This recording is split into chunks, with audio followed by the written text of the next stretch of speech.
నేను ఇప్పుడే ఒక మాట అన్నాను అధ్యక్ష.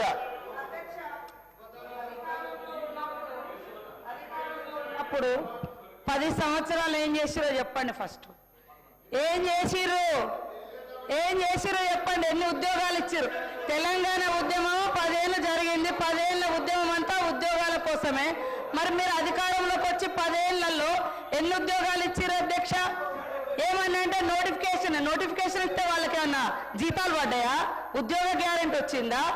ఇవాళ ఉద్యోగాలు ఇచ్చింది మేము. నోటిఫికేషన్ ఇచ్చినాం. నోటిఫికేషన్ అంతా వాళ్ళ ఇంట్లోకైనా జీతాలు వచ్చినాయా? ఏమైనా ఆర్డర్ ఇచ్చిర్రా? ఇవాళ ఎట్లున్నాయంటే అధ్యక్ష వీళ్ళు చెప్పేది పాండవులు సంపాదించిందంతా కౌరవుల తద్దినానికే అంటారు. వీళ్ళు చేసిన వాటికి అప్పులకు కొప్పులు కట్టడమే సరిపోతుంది సార్ వడ్డీలు. ఈరోజు హరీష్ రావు గారు ఇంత బాగా మాట్లాడిండు.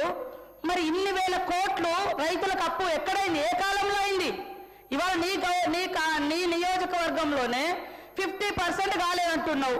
మరి ఎందుకు కాదంటే మీ గవర్నమెంట్ హయాంలోనే మరి ఆ 20-30 వేల కోట్లు మీ గవర్నమెంట్ హయాంలోనే అయినాయి కదా అప్పులన్నీ రైతులకు. మీకు అంత చిత్తశుద్ధి ఉన్నప్పుడు ఎందుకు మరి కట్టలే? మీరు ఏకకాలంలో 1,00,000 రూపాయలు రుణమాఫీ చేస్తా అన్నారు. ఏడ చేసిరు అంటున్నా. చేస్తే మేము వచ్చి 6 నెలల తర్వాత వెంటనే రైతు రుణమాఫీ అయింది. 6 నెలల్లో చేసుకున్న అప్పు కాదు కదా రైతులది.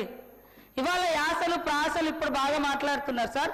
మేము 2.5 ఏళ్ళకే మీకు అంత బాధ అవుతుంది. 10 ఏళ్ళు ఏం చేసారో లెక్కలతో సహా చెప్పండి. ఎన్ని లక్షల మందికి ఉద్యోగాలు ఇచ్చిరు? ఎన్ని లక్షల మందికి ఇల్లు ఇచ్చిరు? ఎన్ని లక్షల మందికి రుణమాఫీ చేసిరు? ఎన్ని లక్షల కోట్లు రుణమాఫీ చేసిరు? అవన్నీ చెప్పాలి కదా. అవి చెప్పకుండా ఎంతసేపు మేము గొప్ప. మీరు గొప్ప అయితే మీ సొంత నియోజకవర్గం రైతులే అనేక మంది మీ హయాంలోనే చాలా మంది చనిపోయారు. అదేవిధంగా ఇప్పుడు మీరు చెప్తున్నారు ఇన్ని వేల కోట్ల అప్పు ఉంది మీ నియోజకవర్గంలో అని. మరి ఎందుకు చేసుకోలేకపోయారు అధ్యక్ష? ఫైనాన్స్ మినిస్టర్గా ఉన్నారు, మీ గవర్నమెంటే ఉంటుంది. ఇవాళ కేవలం రాళ్ళేసుడు. మేము గొప్ప. మీ బాధ అంతా హరీష్ అన్న, మీ బాధ అంతా అధికారం పోయిందని అంతే తప్ప ఇంకోటి కాదు. అయ్యో అనకమ్మా 10 ఏళ్ళు ఇక్కడ అనుభవించారు, నువ్వు అక్కడ పోయినావు అధికారం అనుభవించి దొరసారి ఏమంటే కాంగ్రెస్ నాకు ఏం చేసింది? బాగా అనిపించింది మాలాంటి వాళ్ళ వీడియోలు చూస్తుంటే. కాంగ్రెస్ ఏం చేసిందా? ఇవాళ మాట్లాడడానికైనా మనం చేసింది మనం గొప్పగా చెప్పుకోవాలి. చేసిన దాని మీద కూడా మన్ను పోసుడు గొప్ప కాదు. చేసింది కూడా మన్ను పోసి మేము ఎక్కడుంటే అక్కడ గొప్ప అని చెప్పుకోవడం కాదు. ఎస్ మా హయాంలో నేను ఉన్నప్పుడు కదా చేసిన, ఇప్పుడు చేయలేకపోయినాం అని చెప్పుకోవాలి. కానీ సీటు మారగానే చరిత్ర అంతా చేంజ్ అయిపోతుందా అధ్యక్ష? చేంజ్ అయిపోతుందా? అట్లా ఉంది. కాబట్టి వాళ్ళ బాగా నిజంగా ప్రజల మీద ఉంటే 10 ఏళ్ళు వచ్చే టైం మీకు. మరి ఇవన్నీ మీరు చేసి ఉంటే మేము ఇవ్వాల్సిన పేదరికం ఇంతెందుకు? మేము ఇవన్నీ చేస్తామని ఎందుకు ఒప్పుకునే వాళ్ళం? మీరు చేసిన అప్పులన్నీ కూడా ఇవాళ అప్పులకు వడ్డీలు ఇవే సరిపోతున్నాయి. అయినా మేము చేస్తున్నాం. ఇవాళ రాష్ట్రంలో ఉన్న 1.5 కోటి మంది పేదలకు ఇవాళ సన్నబియ్యం ఇస్తుంటే మీరు ఓరవలేకపోయారు. ఇవాళ మేము ఇందిరమ్మ బీమా జీవిత బీమా పెడితే ఓరవలేకపోతున్నారు. ఏం ఓరవలేకపోతున్నారు? బాధంతా మీకు బాధ ఉంది తప్ప పేదోడికి ఇల్లొస్తే మీకు సంతోషం లేదా? మీరు రైతురి మీరు ఎన్ని ఇళ్ళు ఇచ్చే 10 ఏళ్లలో ఎన్ని ఇళ్ళు ఇచ్చే చెప్పండి. మేము ఈ 2 ఏళ్లలో ఎన్ని ఇచ్చినాం మేము చెప్తాం. మరి చెప్పకుండా కేవలం మట్టి పోసుడు దుమ్ము పోసుడు కాదు. మీరు చేసే చెప్పుకుంటూ మేమేం చేయాలో అది చెప్తే బాగుంటుందని కోరుతా ఉన్నా అధ్యక్ష. అధ్యక్ష, ఇప్పుడు ఆ రోజు మేము బడ్జెట్ ప్రవేశపెట్టినాము, దాని మీద చర్చ జరిగింది, బిల్లు పాస్ అయింది, దాని మీద ప్రజలు తీర్పు ఇచ్చిండ్రు. దట్స్ ఓవర్ అధ్యక్ష. ఇప్పుడు మీరు బడ్జెట్ ప్రవేశపెట్టిండ్రు, మీ బడ్జెట్ మీద మేము మాట్లాడుతున్నాం. మా బడ్జెట్ మీద మాట్లాడదామంటే టైం పెట్టండి, గత బడ్జెట్ మీద డిస్కస్ చేద్దామంటే ఇంకొక రోజు ఫుల్గా మాట్లాడదాం అధ్యక్ష. 2.5 ఏళ్ళు అయ్యాక ఇంకా మీ కథ, మీ బడ్జెట్, మీ లెక్కలు అని చెప్పుకుంటా ఇంకా ఎంతకాలం గడుపుతారు అధ్యక్ష? ఇప్పుడు చర్చ జరుగుతున్నది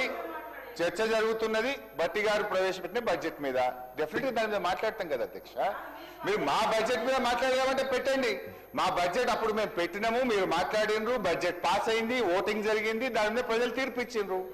నవ్వు మీరు చెప్పింది కదా మేము ఇన్ని చేస్తాం అన్ని చేస్తామని చెప్పినప్పుడు ప్రధాన ప్రతిపక్షంగా ప్రజల గొంతుకై ప్రజల పక్షాన ప్రశ్నించడం మా బాధ్యత అధ్యక్ష. ఇప్పుడు రుణమాఫీ ఎందుకు కాలేదంటుండ్రు? మీ నాయకుడే చెప్పింది కదా, కేసీఆర్ గారు 2 లక్షలు చేసిండని సంతోషపడకుండ్రి, ఉరుకుండ్రి, మళ్ళ తెచ్చుకోండి, లైన్ కట్టుండ్రి, బ్యాంకుకు పోండి, మళ్ళ తెచ్చుకోండి, నేను రాగానే 7 తారీఖే మాఫీ చేస్తా అని చెప్పింది కదమ్మా. నీ మాట నమ్మే ఉరికి తెచ్చుకున్నారు వాళ్ళు.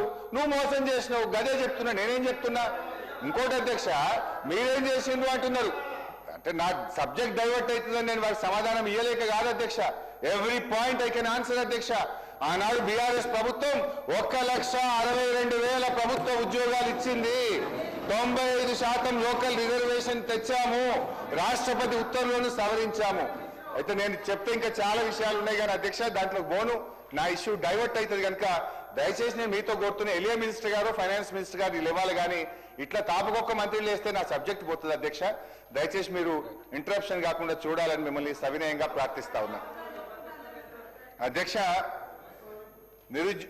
అన్ని వాస్తవాలు బడ్జెట్ బుక్కులు పెట్టుకునే మాట్లాడుతున్నా, మీలాగా నోటికి ఏం మాట్లాడతలేను అధ్యక్ష. నేను ఫైనల్ ఒకటే చెప్తున్నా అధ్యక్ష, గౌరవనీయులు భట్టి గారితో, రాష్ట్ర ప్రభుత్వంతో ఆనాడు నిరుద్యోగులను ఓటింగ్ మిషన్ల లెక్క మీరు వాడుకున్నారు అధ్యక్ష. ఇప్పుడు వాళ్ళ నెత్తురు కళ్ళు చూస్తున్నారు అధ్యక్ష. దయచేసి ఇప్పటికైనా మీ పాపాలు గడుక్కోవాలనుకుంటే మీరు చెప్పిన ప్రకారంగా వెంటనే 2 లక్షల ప్రభుత్వ ఉద్యోగాలకు నోటిఫికేషన్ ఇవ్వాలని చెప్పి ఆ నిరుద్యోగుల పక్షాన్ని ప్రభుత్వాన్ని నేను డిమాండ్ చేస్తా ఉన్నా అధ్యక్ష. మరొక పథకం అధ్యక్ష, రాజీవ్ యువ వికాసం అధ్యక్ష. ఈ పథకం గురించి 2వ బడ్జెట్ ప్రసంగంలో భట్టి గారు చెప్పారు అధ్యక్ష. పేజ్ నెంబర్ 29 సెకండ్ బడ్జెట్ ప్రసంగం అధ్యక్ష.